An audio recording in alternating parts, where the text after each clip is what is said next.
नमस्कार आदाब मैं सोवना स्वागत करती हूँ थोड़ा सारे दा टीवी स्कूल दी आज दी क्लास मॉडल्स की हन आओ आज जानते हैं models the verbs can could may might will would shall should must and ought are called modal verbs or modals सो बहुत वारी अंग्रेजी पढ़ते हैं तुसी देखिया होगा कि ये सारे वर्ड्स आपां बहुत थावां ते यूज़ करते हैं सो इन्हां नूं आपां की कहने हैं मॉडल वर्ब्स या फिर मॉडल्स बहुत सारे बच्चे ने जो इन्हां नूं मोडाल्स कहते हैं पर मोडाल्स इस दी प्रोनाउंसिएशन बिल्कुल गलत है सही उच्चारण इसका मॉडल है They are used before ordinary verbs verbs the class ਆਪਾਂ ਆਲਰੇਡੀ ਲਾ ਚੁੱਕੇ ਹਾਂ ਉਹਦੇ ਚ ਤੁਹਾਨੂੰ ਦੱਸਿਆ ਸੀ ਕਿ ਐਕਸ਼ਨ ਵਰਡਸ ਨੂੰ ਆਪਾਂ ਵਰਬਸ ਕਹਿੰਦੇ ਆ ਸੋ ਇਹ ਜਿਹੜੇ ਮੋਡਲ ਵਰਬਸ ਹੁੰਦੇ ਨੇ ਇਹ ਆਰਡੀਨਰੀ ਵਰਬਸ ਤੋਂ ਪਹਿਲਾਂ ਯੂਜ਼ ਹੁੰਦੇ ਨੇ ਐਂਡ ਐਕਸਪ੍ਰੈਸ ਕਰਦੇ ਨੇ meaning such as permission possibility certainty and necessity so ਇਹਨਾਂ ਨੂੰ ਯੂਜ਼ ਕਰਕੇ ਸਾਨੂੰ ਕੀ ਪਤਾ ਲੱਗਦਾ ਹੈ ਕਿ ਕੋਈ ਸੈਂਟੈਂਸ 'ਚ ਸਾਨੂੰ ਪਰਮਿਸ਼ਨ ਬਾਰੇ ਦੱਸਿਆ ਗਿਆ ਜਾਂ ਫਿਰ ਪੋਸਿਬਿਲਿਟੀ ਬਾਰੇ ਜਾਂ ਫਿਰ ਸਰਟਨਟੀ ਬਾਰੇ ਜਾਂ ਫਿਰ necessity बारे need and dare they can also be used sometimes as modal verbs so modal verbs can could might would should ek kithe kithe use karne ne aj aapa sikhange hun aapa padhange prepositions of place and direction sab to pehla aunda in te udu baad into In implies already within. Suppose ਆਪਾਂ classroom 'ਚ ਬੈਠੇ ਹਾਂ teacher ਵੀ ਬੈਠਾ ਹੈ ਬੱਚੇ ਵੀ ਬੈਠੇ ਨੇ classroom ਹੈ ਚਾਰ ਦੀਵਾਰਾਂ ਨੇ ਦਰਵਾਜ਼ਾ ਲੱਗਿਆ ਹੋਇਆ ਆਪਾਂ already ਅੰਦਰ ਬੈਠੇ ਹਾਂ ਸੋ ਉਦੋਂ ਇਸਤੇਮਾਲ ਹੋਗੀ preposition in ਜਦੋਂ ਕੋਈ ਵੀ ਚੀਜ਼ ਪਹਿਲਾਂ ਹੀ ਕਿਸੇ ਚੀਜ਼ ਦੇ ਅੰਦਰ ਹੈ ਸੋ ਆ ਆਪਣੀ classroom ਆ ਕਿੰਨੇ ਸਾਰੇ ਬੱਚੇ ਤੇ ਮੈਮ ਸੋ ਆ ਹੋ ਗਿਆ we are in the classroom implies already within so in ਤੋਂ ਭਾਵ ਹੈ ਜਿਹੜੀ ਵੀ ਚੀਜ਼ ਪਹਿਲਾਂ ਤੋਂ ਹੀ ਦੂਜੀ ਚੀਜ਼ ਦੇ ਅੰਦਰ ਹੋਵੇ ਐਗਜ਼ਾਮਪਲ ਕੱਪ ਹੈ ਉਹਦੇ ਵਿੱਚ ਚਾਹ ਪਹਿਲਾਂ ਤੋਂ ਹੀ ਪਈ ਹੋਈ ਹੈ tea is in the cup so ਇੱਥੇ ਆਪਾਂ preposition use ਕੀਤਾ in ਕਿਉਂਕਿ ਕੱਪ ਦੇ ਵਿੱਚ ਪਹਿਲਾਂ ਤੋਂ ਹੀ ਚਾਹ ਮੌਜੂਦ ਹੈ ਦੂਜੀ preposition ਆਪਾਂ ਕਰਾਂਗੇ into ਤੋਂ ਮੇਰਾ ਭਾਵ ਹੈ ਜਦੋਂ ਕੋਈ ਮੂਵਮੈਂਟ ਹੁੰਦੀ ਹੈ ਬਾਹਰੋਂ ਅੰਦਰਲੇ ਵੱਲ ਹੁਣ ਆ ਕਲਾਸਰੂਮ ਹੈ ਆਪਾਂ ਇੱਥੇ ਸੀ ਪਰ ਮੈਮ ਨੇ ਕਿਸੇ ਬੱਚੇ ਨੂੰ ਬਾਹਰ ਭੇਜਿਆ ਕਿਸੇ ਕੰਮ ਲਈ ਸੋ ਜਦੋਂ ਬਾਹਰੋਂ ਬੱਚਾ ਕੰਮ ਕਰਕੇ ਵਾਪਸ ਆਇਆ ਤੇ ਉਹਨੇ ਮੈਮ ਨੂੰ ਪੁੱਛਿਆ ma'am may I please come into the class ਮਤਲਬ ਕੋਈ ਬਾਹਰ ਖੜਾ ਉਹਨੇ ਬਾਹਰੋਂ ਅੰਦਰ ਆਉਣਾ so that movement will be into ਉਹਨੂੰ ਆਪਾਂ ਯੂਜ਼ ਕਰਾਂਗੇ kindly pour some tea into the cup ਇੱਥੇ ਕੱਪ ਪਿਆ ਆਪਾਂ ਕਿਸੇ ਨੂੰ ਕਿਹਾ ਕਿ ਮੇਰੇ ਗਲਾਸ ਦੇ ਵਿੱਚ ਮੇਰੇ ਕੱਪ ਦੇ ਵਿੱਚ ਥੋੜੀ ਜਿਹੀ ਚਾਹ ਪਾ ਦਿਓ so kindly pour some tea into the cup ਬਾਹਰੋਂ ਅੰਦਰ ਨੂੰ ਚਾਹ ਜਾ ਰਹੀ ਹੈ ਇੱਥੇ ਆਪਾਂ ਇਨ ਨਹੀਂ ਕਵਾਂਗੇ ਇੱਥੇ ਆਪਾਂ ਕਵਾਂਗੇ ਇਨਟੂ ਸੋ ਥੋੜਾ ਜਿਹਾ ਫਰਕ ਹੈ ਇਨ ਪਹਿਲਾਂ ਤੋਂ ਹੀ ਅੰਦਰ ਤੇ ਇਨਟੂ ਜਦੋਂ ਮੂਵਮੈਂਟ ਹੁੰਦੀ ਹੈ ਜਦੋਂ ਬਾਹਰੋਂ ਅੰਦਰ ਨੂੰ ਕੋਈ ਚੀਜ਼ ਆਵੇ ਇੱਕ ਹੋਰ ਗੱਲ ਦਾ ਧਿਆਨ ਇੱਥੇ ਰੱਖਣਾ ਹੈ ਕਿ ਜਦੋਂ ਵੀ ਕੋਈ ਲਿਕੁਇਡ ਫਾਰਮ 'ਚ ਕੋਈ ਚੀਜ਼ ਦੀ ਗੱਲ ਕਰਦੇ ਹਾਂ ਤਾਂ ਉਹਨੂੰ ਪੁੱਟ ਨਹੀਂ ਕਵਾਂਗੇ ਸੋ ਇੱਥੇ ਪੁੱਟ ਦੀ ਜਗ੍ਹਾ ਵਰਡ ਯੂਜ਼ ਹੋਊਗਾ pour and not put ਹੁਣ ਆਪਾਂ ਕਰਦੇ ਹਾਂ ਹੋਰ set of prepositions Wani is a good girl Sangeeta is a good girl ਹੁਣ ਆਪਣੇ ਕੋਲ ਦੋ sentences ਨੇ ਵਾਨੀ is a good girl Sangeeta is a good girl ਆਪਾਂ ਇਹ ਕਹਿਣਾ ਚਾਹੁੰਦੇ ਹਾਂ ਕਿ ਵਾਨੀ ਇੱਕ ਚੰਗੀ ਕੁੜੀ ਆ ਸੰਗੀਤਾ ਇੱਕ ਚੰਗੀ ਕੁੜੀ ਆ ਹੁਣ ਆਪਣੇ ਕੋਲ ਦੋ ਆਪਸ਼ਨਸ ਨੇ ਜਾਂ ਤਾਂ ਆਪਾਂ ਇਹ ਦੋਵੇਂ ਸੈਂਟੈਂਸਸ ਅੱਡ-ਅੱਡ ਬੋਲੀਏ ਤੇ ਟਾਈਮ ਜ਼ਿਆਦਾ ਲੱਗੂਗਾ ਜਾਂ ਫਿਰ ਆਪਾਂ ਇਹਨਾਂ ਦੋਨਾਂ ਨੂੰ ਇਕੱਠਾ ਕਰਦੇ ਆ ਤੇ ਟਾਈਮ ਘੱਟ ਜ਼ਾਇਆ ਹੋਊਗਾ ਸੋ ਆਪਾਂ ਕੀ ਕਹਿ ਸਕਦੇ ਆ ਕਿਉਂਕਿ ਦੋਵੇਂ ਹੀ ਗੁੱਡ ਗਰਲਸ ਨੇ ਇੱਕੋ ਜਿਹੀਆਂ ਨੇ ਸੋ ਆਪਾਂ ਕਿਹੜਾ ਕੰਜੰਕਸ਼ਨ ਲਾਵਾਂਗੇ ਐਂਡ ਆਪਾਂ ਇਹਨਾਂ ਦੋਵਾਂ ਨੂੰ ਐਂਡ ਨਾਲ ਜੋੜਾਂਗੇ ਸੋ ਆਪਾਂ ਲਿਖਾਂਗੇ ਵਾਨੀ and Sangeeta are good girls so ਆਪਾਂ ਦੋ sentences ਨੂੰ ਇਕੱਠਾ ਕਰਤਾ ਦੋ sentences ਨੂੰ ਆਪਸ 'ਚ ਜੋੜਤਾ ਕਿਹੜੇ ਸ਼ਬਦ ਦਾ ਇਸਤੇਮਾਲ ਕਰਕੇ and ਸ਼ਬਦ ਦਾ इसका मतलब ਕੀ ਹੈ ਕਿ ਵਾਨੀ ਤੇ ਸੰਗੀਤਾ ਦੋਵੇਂ ਹੀ ਚੰਗੀਆਂ ਕੁੜੀਆਂ ਹਨ ਸੋ ਆਪਾਂ ਕੀ ਯੂਜ਼ ਕੀਤਾ ਐਂਡ। ਦੂਜੇ ਐਗਜ਼ਾਮਪਲ ਵੱਲ ਨਜ਼ਰ ਮਾਰਦੇ ਹਾਂ। The man is poor, the man is honest. ਹੁਣ ਆਪਾਂ ਇੱਕੋ ਹੀ ਬੰਦੇ ਬਾਰੇ ਇਹ ਕਹਿ ਰਹੇ ਹਾਂ ਕਿ ਉਹ ਗਰੀਬ ਹੈ, ਦੂਜੀ ਵਾਰ ਕੀ ਕਹਿ ਰਹੇ ਹਾਂ ਕਿ ਉਹ ਇਮਾਨਦਾਰ ਹੈ। ਹੁਣ ਆਪਣੇ ਕੋਲ ਇੱਕ ਆਪਸ਼ਨ ਹੈ ਕਿ ਆਪਾਂ ਦੋਵਾਂ ਨੂੰ ਸੈਂਟੈਂਸਸ ਨੂੰ ਇਕੱਠੇ ਕਰ ਦਈਏ। The man is poor but honest. ਹਾਲਾਂਕਿ ਉਹ ਗਰੀਬ ਆ ਪਰ ਉਹ ਇਮਾਨਦਾਰ ਹੈ। ਸੋ ਹਾਲਾਂਕਿ ਉਹ ਇਨਸਾਨ ਗਰੀਬ ਆ ਪਰ ਉਹ ਇਮਾਨਦਾਰ ਆ। ਸੋ ਆਪਾਂ ਪਰ ਦੀ ਜਗ੍ਹਾ ਕੀ ਲਾਤਾ? ਬਟ। ਐਗਜ਼ਾਮਪਲ ਹੈ ਇਸ ਲਈ ਮੈਂ ਇੱਥੇ ਐਂਡ ਯੂਜ਼ ਕੀਤਾ, ਇੱਥੇ ਬਟ। ਪਰ ਜੇ ਆਪਾਂ ਇਹ ਕਹਿਣਾ ਕਿ ਉਹ ਇਨਸਾਨ ਗਰੀਬ ਅਤੇ ਇਮਾਨਦਾਰ ਹੈ, ਫਿਰ ਆਪਾਂ ਬਟ ਨਹੀਂ ਲਾਵਾਂਗੇ, ਫਿਰ ਆਪਾਂ ਕੀ ਲਾਵਾਂਗੇ? ਐਂਡ। ਸੋ ਇਹਦੇ 'ਚ ਮੈਂ ਕੀ ਕਹਿਣਾ ਚਾਹੁੰਦੀ ਹਾਂ ਕਿ ਹਾਲਾਂਕਿ ਉਹ ਗਰੀਬ ਹੈ ਪਰ ਫਿਰ ਵੀ ਉਹ ਇਮਾਨਦਾਰ ਹੈ। The man is poor but honest. ਹੋਰ ਐਗਜ਼ਾਮਪਲਸ ਕਰਦੇ ਹਾਂ, ਅੱਗੇ ਵੱਧਦੇ ਹਾਂ। ਕੰਜੰਕਸ਼ਨ। ਸਤਿ ਸ਼੍ਰੀ ਅਕਾਲ, ਨਮਸਕਾਰ, ਆਦਾਬ। ਮੈਂ ਹਾਂ ਸੋਵਨਾ ਤੇ ਸਵਾਗਤ ਕਰਦੀ ਹਾਂ ਤੁਹਾਡਾ ਸਾਰਿਆਂ ਦਾ ਟੀਵੀ ਸਕੂਲ ਦੇ ਅੱਜ ਦੀ ਵੌਇਸ ਦੀ ਕਲਾਸ 'ਚ। ਸੋ ਆਪਾਂ ਕਰ ਰਹੇ ਹਾਂ ਇੰਗਲਿਸ਼ ਗ੍ਰਾਮਰ ਤੇ ਉਹਦੇ 'ਚ ਆਪਣਾ ਅੱਜ ਦਾ ਵਿਸ਼ਾ ਹੈ ਵੌਇਸ। ਵੌਇਸ ਦੋਸਤੋ ਇੱਕ ਬਹੁਤ ਮਹੱਤਵਪੂਰਨ ਅੰਗ ਹੈ ਲੈਂਗੁਏਜ ਦਾ, ਇੰਗਲਿਸ਼ ਲੈਂਗੁਏਜ ਦਾ। CBSE ਬੋਰਡ ਦੀ ਗੱਲ ਹੋਵੇ ਜਾਂ ਫਿਰ PSCP ਬੋਰਡ ਦੀ ਗੱਲ ਹੋਵੇ ਜਾਂ ਫਿਰ ਹੋਵੇ ICSE ਬੋਰਡ ਦੀ ਗੱਲ, ਵੌਇਸ ਦੇ ਉੱਤੇ ਬਹੁਤ ਸਾਰੇ ਕੁਐਸਚਨਸ ਆਉਂਦੇ ਨੇ। ਸੋ ਇਹ ਜੇਕਰ ਅੱਜ ਆਪਾਂ ਸਿੱਖ ਲੈਂਦੇ ਹਾਂ, ਇਹ ਸਾਰੀ ਉਮਰ ਲਈ ਹੀ ਸਿੱਖ ਸਕਦੇ ਹਾਂ। ਸੋ ਫਿੰਗਰ ਟਿਪਸ 'ਤੇ ਅੱਜ ਆਪਣੀ ਵੌਇਸ ਦਾ ਜਿਹੜਾ ਕਲਾਸ ਹੈ ਉਹ ਸਾਨੂੰ ਯਾਦ ਹੋ ਜਾਵੇ, ਇਹੀ ਅੱਜ ਦਾ ਮਕਸਦ ਹੈ। ਵੌਇਸ ਸਭ ਤੋਂ ਪਹਿਲਾਂ ਕਰਦੇ ਹਾਂ ਕਿ ਹੁੰਦਾ ਕੀ ਹੈ। Voice describes the relationship between the action that the verb expresses and the participants identified by its argument. So voice ਕੀ ਹੁੰਦਾ? Voice ਇੱਕ ਰਿਸ਼ਤਾ establish ਕਰਦਾ ਹੈ। ਕਿਹਦਾ ਰਿਸ਼ਤਾ? ਕਿ ਜੋ ਕੰਮ ਹੋ ਰਿਹਾ ਉਹ ਕੰਮ ਕੌਣ ਕਰ ਰਿਹਾ ਤੇ ਕਿਹਦੇ ਉੱਤੇ ਕੰਮ ਹੋ ਰਿਹਾ। ਫੋਰ ਐਗਜ਼ਾਮਪਲ ਮੈਂ ਆਈਸਕ੍ਰੀਮ ਖਾ ਰਿਹਾ ਤੇ ਮੇਰਾ ਤੇ ਆਈਸਕ੍ਰੀਮ ਦਾ ਕੀ ਰਿਲੇਸ਼ਨ ਹੈ, ਇਹ ਸਾਨੂੰ ਦੱਸੂਗਾ ਵੌਇਸ। ਕਿ ਮੈਂ ਖਾ ਰਿਹਾ ਪਰ ਮੈਂ ਕੀ ਖਾ ਰਿਹਾ? ਮੈਂ ਆਈਸਕ੍ਰੀਮ ਖਾ ਰਿਹਾ। ਤੇ ਜਾਂ ਫਿਰ ਆਪਾਂ ਕਹਿ ਲਈਏ ਕਿ ਆਈਸਕ੍ਰੀਮ ਨੂੰ ਕੀ ਹੋ ਰਿਹਾ? ਆਈਸਕ੍ਰੀਮ ਖਾਧੀ ਜਾ ਰਹੀ ਹੈ ਮੇਰੇ ਦੁਆਰਾ। ਸੋ ਇਹ ਜੋ ਰਿਲੇਸ਼ਨ ਹੈ ਮੇਰਾ ਤੇ ਆਈਸਕ੍ਰੀਮ ਦਾ, ਇਹ ਸਾਨੂੰ ਦੱਸੂਗਾ ਵੌਇਸ। ਇਹਦੇ ਦੋ ਅੰਗ ਨੇ, active voice and passive voice. Examples ਵੱਲ ਆਓ ਇੱਕ ਨਜ਼ਰ ਮਾਰਦੇ। I wash clothes। ਮੈਂ ਕੱਪੜੇ ਧੋਨੀ ਹਾਂ। ਪੈਸਿਵ ਵੌਇਸ ਮੈਂ ਲਿਖ ਰੱਖਿਆ clothes are washed by me। ਕੱਪੜੇ ਮੇਰੇ ਦੁਆਰਾ ਧੋਤੇ ਜਾਂਦੇ ਨੇ। ਸੋ ਜਦੋਂ ਮੈਂ ਐਕਟਿਵ ਦੀ ਗੱਲ ਕਰੂੰਗੀ, ਇੱਥੇ ਮੈਂ ਜ਼ਿਆਦਾ ਧਿਆਨ ਦਿੱਤਾ I ਵੱਲ ਕਿ ਕੌਣ ਕੰਮ ਕਰ ਰਿਹਾ, ਕੌਣ ਕੱਪੜੇ ਧੋ ਰਿਹਾ। ਸੋ ਇੱਥੇ ਕੌਣ ਕੱਪੜੇ ਧੋ ਰਿਹਾ? ਮੈਂ ਕੱਪੜੇ ਧੋ ਰਿਹਾ। ਮੈਂ ਦੇ ਉੱਤੇ ਜ਼ਿਆਦਾ ਫੋਕਸ ਹੈ, ਜ਼ਿਆਦਾ ਧਿਆਨ ਹੈ। ਜਦੋਂ ਆਪਾਂ ਗੱਲ ਪੈਸਿਵ ਦੀ ਕਰਾਂਗੇ, ਪੈਸਿਵ 'ਚ ਲਿਖਿਆ clothes are washed by me। ਸੋ ਕੱਪੜੇ ਮੇਰੇ ਦੁਆਰਾ ਧੋਤੇ ਜਾ ਰਹੇ ਨੇ। ਸਭ ਤੋਂ ਜ਼ਿਆਦਾ ਧਿਆਨ ਕੇਂਦਰਿਤ ਕੀਤਾ ਆਪਾਂ ਕਲੋਥਸ ਵੱਲ ਕਿ ਕੰਮ ਕਿਹਦੇ ਤੇ ਹੋ ਰਿਹਾ। ਸੋ ਕਿੱਦਾਂ ਯਾਦ ਰੱਖਣਾ? ਐਕਟਿਵ ਮਤਲਬ ਕੌਣ ਕੰਮ ਕਰ ਰਿਹਾ, ਉਹਦੇ ਤੇ ਧਿਆਨ ਦੇਣਾ, ਡੂਅਰ ਤੇ। ਫੋਕਸ ਇਜ਼ ਔਨ ਦ ਡੂਅਰ ਕਿ ਕੰਮ ਹੋ ਤਾਂ ਰਿਹਾ ਪਰ ਕੰਮ ਕੌਣ ਕਰ ਰਿਹਾ, ਐਕਟਿਵ ਵੌਇਸ। ਇਹਦੇ ਤੇ ਕਿ ਕਿਹੜੀ ਚੀਜ਼ ਤੇ ਕਿਹਦੇ ਤੇ ਕੰਮ ਹੋ ਰਿਹਾ, that will come under the category of passive voice. Second example लिख लिखा my friends like me। मेरे friends, मेरे दोस्त मैनू पसंद करते ने। Active voice च लिख रखा I am liked by my friends। मैं किदे द्वारा पसंद किया जा रहा है? मैनू मेरे दोस्त पसंद करते ने। So I am liked by my friends। ਇੱਥੇ ਕੀ ਲਿਖਿਆ? ਮੇਰੇ ਦੋਸਤ ਮੈਨੂੰ ਪਸੰਦ ਕਰਦੇ ਨੇ। ਇੱਥੇ ਆਪਣਾ ਫੋਕਸ ਹੈ ਫਰੈਂਡਸ ਤੇ ਕਿ ਕੌਣ ਪਸੰਦ ਕਰਦਾ? ਫਰੈਂਡਸ ਪਸੰਦ ਕਰਦੇ ਨੇ।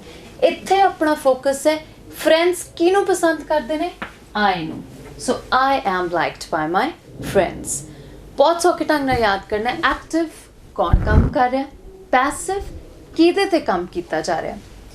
ਸੋ focus is on the thing or person on which the action is done। ਕੰਮ ਕਿਹਦੇ ਤੇ ਹੋ ਰਿਹਾ? on which the action is done। ਹੁਣ ਤੁਸੀਂ ਕਹੋਗੇ ਕਿ ਇਹ ਆਪਾਂ ਯੂਜ਼ ਕਦੋਂ ਕਰਦੇ ਹਾਂ, ਕਿ ਇਹ ਚੀਜ਼ਾਂ ਦਾ ਕੀ ਮਤਲਬ ਆ? तुसी अखबार चुको, तुसी कोई मैगजीन चुको, तुसी कोई रेसिपी बुक चक लो, हर चीज़ ऑलमोस्ट वॉइस दे विच लिखी जाती है। सो एक्टिव पैसिव दोनों का मिश्रण होंदा।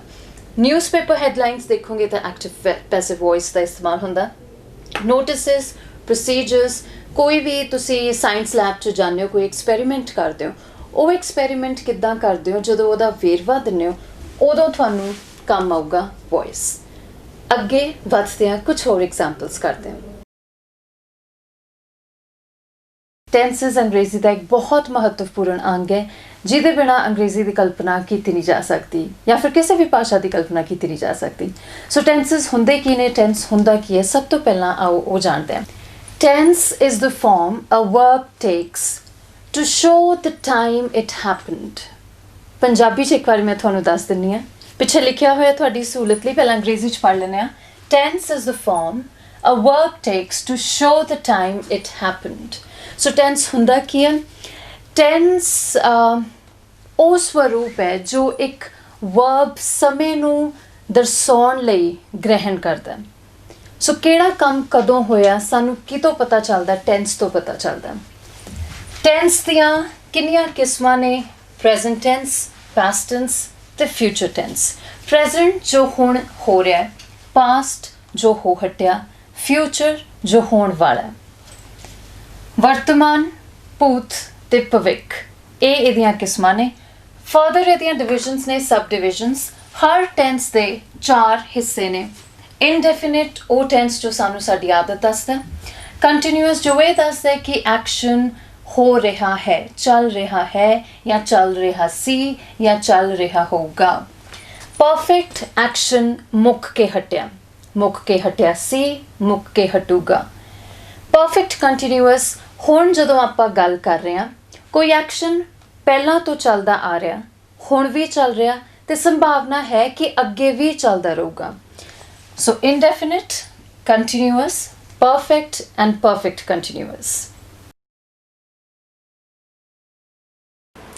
Warm greetings from TV school.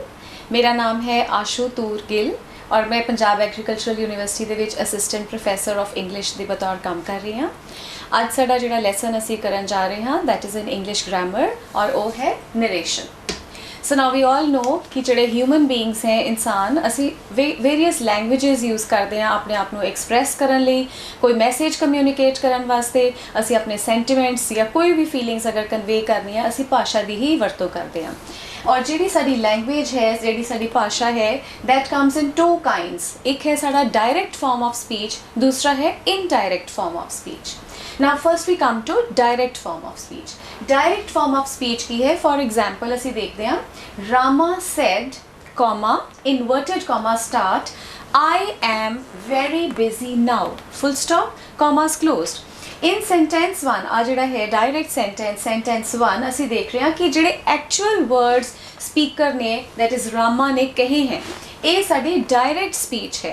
Ram की कह रहा है, his direct words are mentioned here. So Rama said I am very busy now.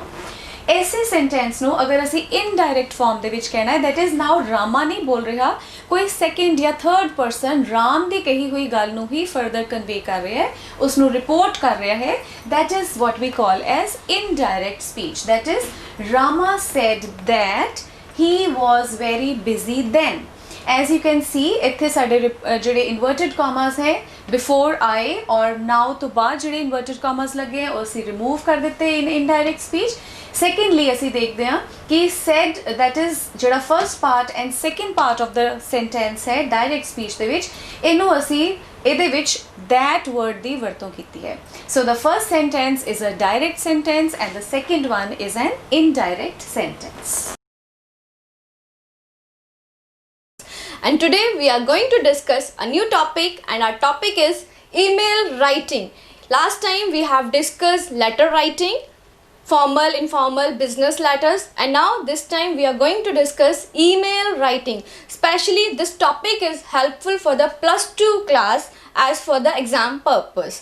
और ये जो topic है 2 marks ਦਾ ਆਂਦਾ है +2 क्लास ਦੇ ਵਿੱਚ, और आज ਆਪਾਂ इसनू डिस्कस करांगे बिकॉज कुछ बच्चे जो हैं वो ईमेल राइटिंग टॉपिक छोड़ के आ जाते हैं। Now, how to write an email and what is an email?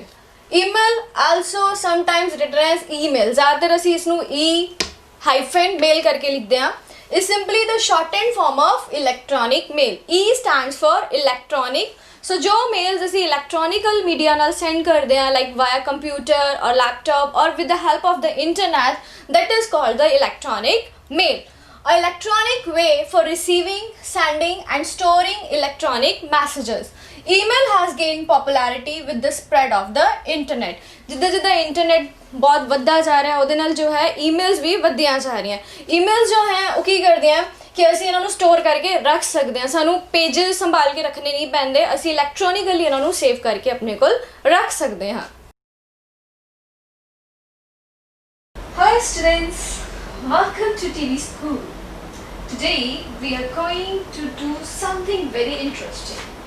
आज अपने लेक्चर ਦੇ ਵਿੱਚ ਆਪਾਂ ਬਹੁਤ ਹੀ ਇੰਟਰਸਟਿੰਗ ਚੀਜ਼ ਕਰਨ ਜਾ ਰਹੇ ਹਾਂ which is known as the magic, ਜਿਸ ਨੂੰ ਮੈਂ ਮੈਜਿਕ ਵੀ ਬੋਲਦੇ ਹਾਂ. Now why I call this magic, ਇਹ ਜਦੋਂ ਆਪਾਂ ਲੈਕਚਰ ਕਰਾਂਗੇ ਤੁਹਾਨੂੰ ਆਪਣੇ ਆਪ ਸਮਝ ਆ ਜਾਏਗਾ ਕਿ ਮੈਂ ਇਸ ਨੂੰ ਮੈਜਿਕ ਕਿਉਂ ਕਿਹਾ ਹੈ. So the topic that today we are going to do is vocabulary. Vocabulary. Now what is vocabulary? देखो vocabulary हर लैंग्वेज के लिए इम्पॉर्टेंट है. Either it is English, Hindi, Punjabi, Sanskrit or any other language of the world. Vocabulary is the utmost thing that you need to know.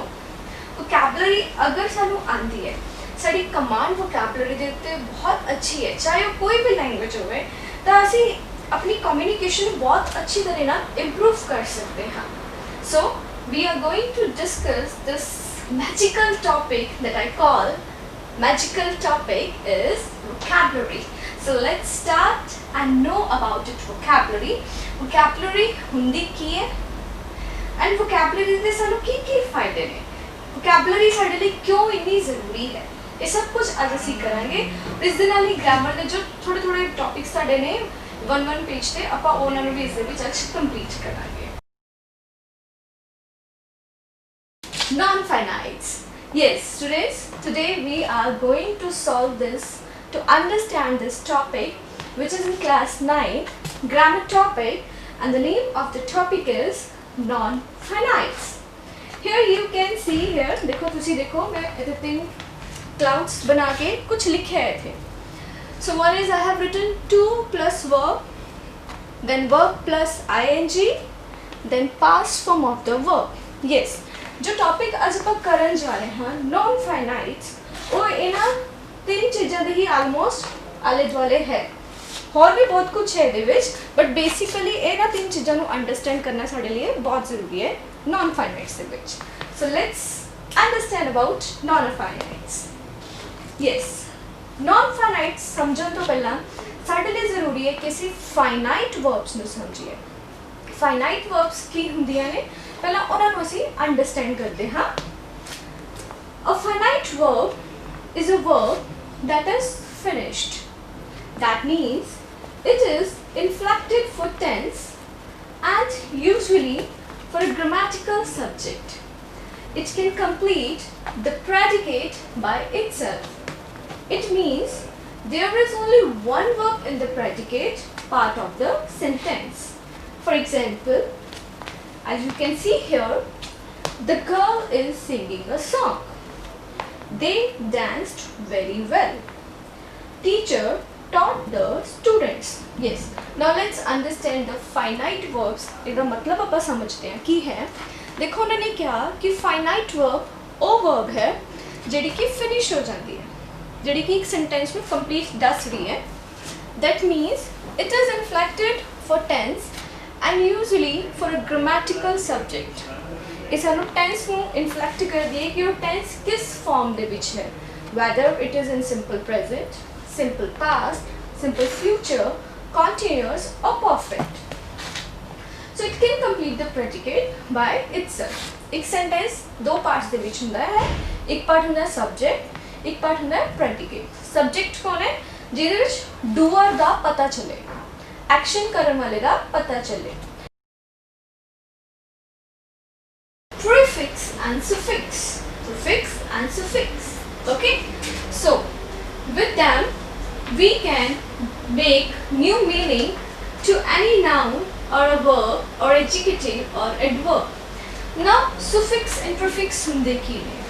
ਤੁਸੀਂ ਹਿੰਦੀ ਜਾਂ Punjabi language ਦੇ ਵਿੱਚ ਅਗੇਤਰ ਪਿਛੇਤਰ ਪੜ੍ਹੇ ਹੋਣਗੇ। ਓਕੇ, ਅਗੇਤਰ ਜਿਹੜੇ ਵਰਡਸ ਅੱਗੇ ਲੱਗਣ, ਪਿਛੇਤਰ ਜਿਹੜੇ ਵਰਡਸ ਪਿੱਛੇ ਲੱਗਣ।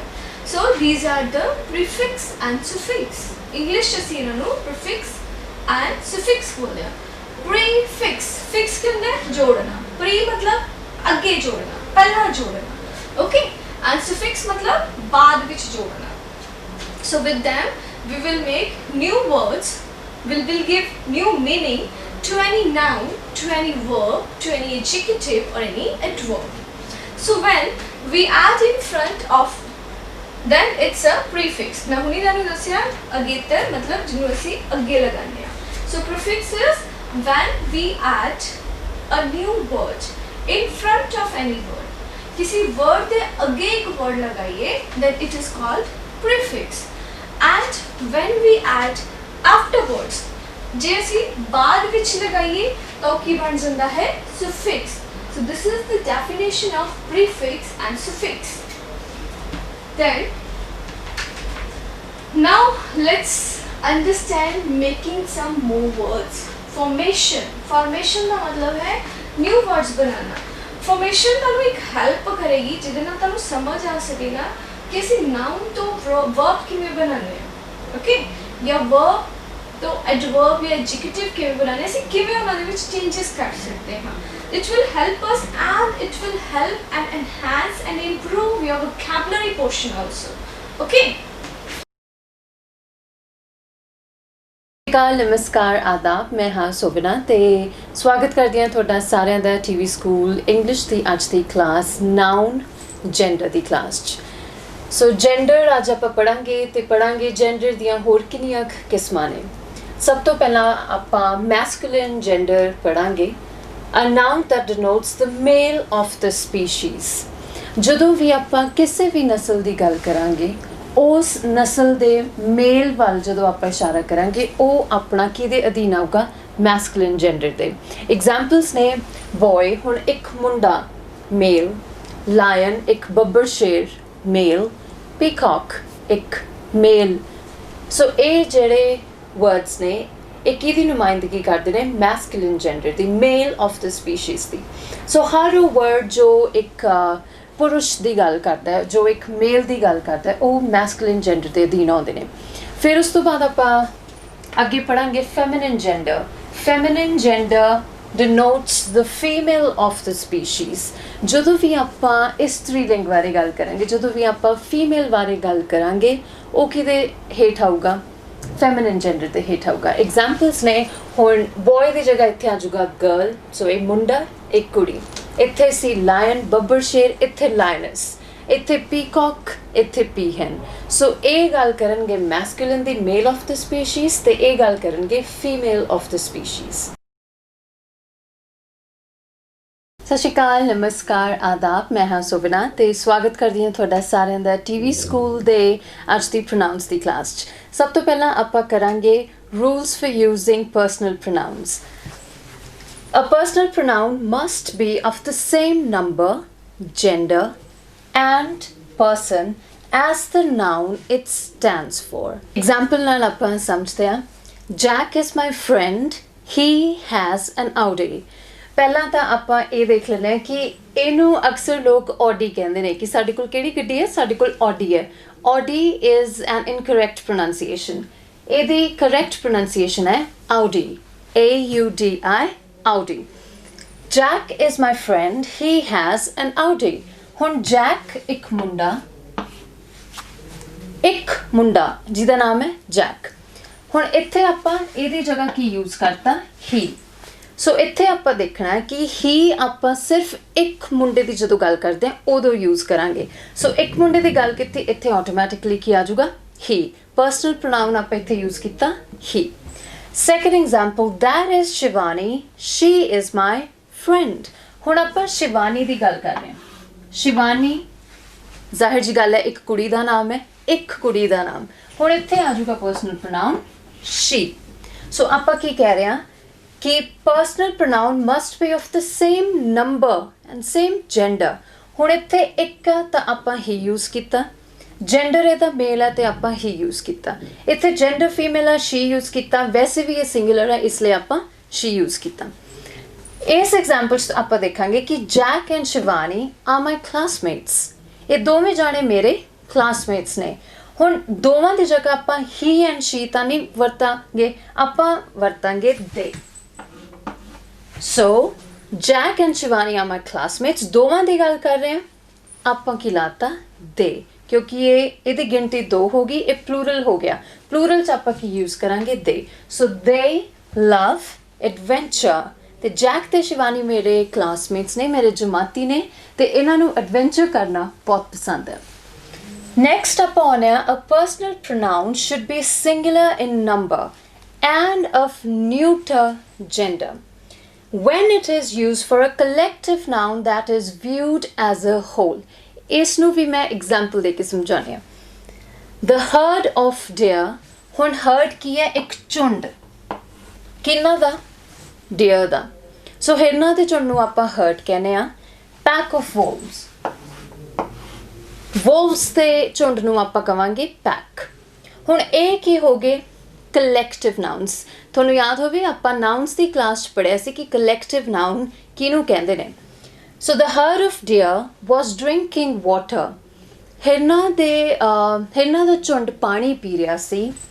Van it was attacked by a pack of wolves, जदों उस ते हमला किया किने, पैक ऑफ वोल्व्स ने, वोल्व्स दे झुंड ने जदों उन्हां ते अटैक किया।